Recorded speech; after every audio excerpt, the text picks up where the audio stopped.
There's two types of current, AC and DC. DC is direct current, which flows in one way like a river. See how it's minus to plus? It goes from that way in one direction.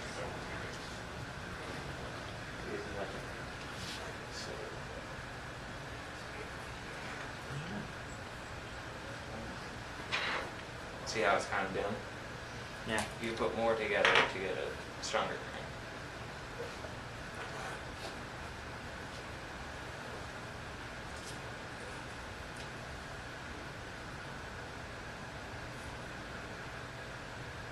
Oh, that's cool. But the problem with DC is that over distance, it'll lose power.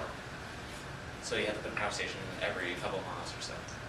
But with AC, the other type, it just goes back and forth, left, right, left, right. There's no minus and plus. So if you go for hundreds of miles without stopping or putting another power station, then you still have the exact same current from when it started. And another easy thing about AC is that it can be turned up or down easily by using a transformer, that I have here. There's two types of transformers, ramp up and ramp down.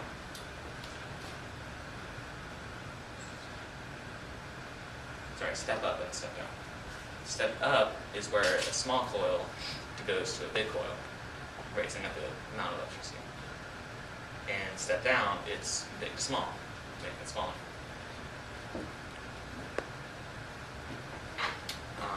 This is a step-up transformer. It goes from low to high.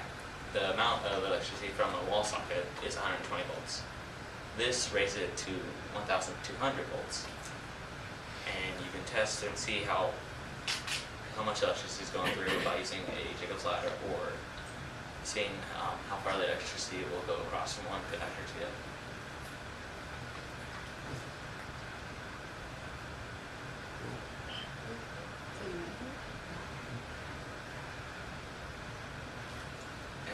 To demonstrate that, the amount of power from a step-up transformer, I made a Jacob's ladder.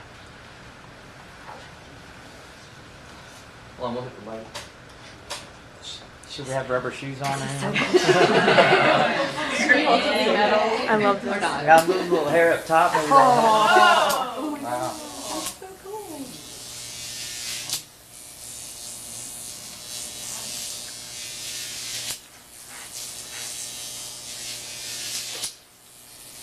And an inch is about 1,000 volts, so it's going a little over an inch, really, about 1,500. You mean the width? Is that what you're talking about? Like, Yeah. Okay. Cool.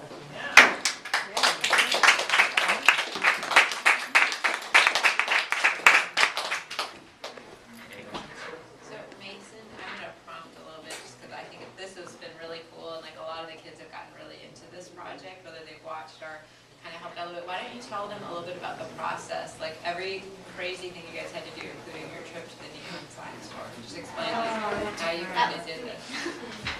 So first we had to find a neon sign transformer without a ground fault. A ground fault where if it were to spark, it would shut off completely. So we had to find one without it. And the only place that we could find locally was the neon sign place. And as you can see, it's a little broken on the edge, but it doesn't. It still works fine. Yeah. It's a little broken. I like your father. And what we also found out, Mason, remember how hard they are to find. It's like Yeah. virtually impossible because if you use that sort of neon sign transformer on your sign, it'll burn your bar down. That's what they told us. Because you're not supposed to have a little spark because those are hot and they light fires. So we wanted one that made a spark. They don't make them anymore. You have to find these things like. You couldn't modify one? Like take the ground Not out? really. That's what No? most people think, but it doesn't work out so good. Interesting. Tell anything else in the process, Mason? That was really the hardest thing to find. The rest was mildly easy, just a 12 gauge copper wire, two long, not tubes, but wires, and just a cord. And I'll try to remember on the information blog this weekend to send out a link to the blog that I think Kale was mainly working on the blog. And so there's a lot of really neat information that the two of them gathered together. And I'll send that link to you guys so you can look at some of the information. And I have one more question. Like, so what's next? I'm building a Tesla coil, which is a type of transformer. But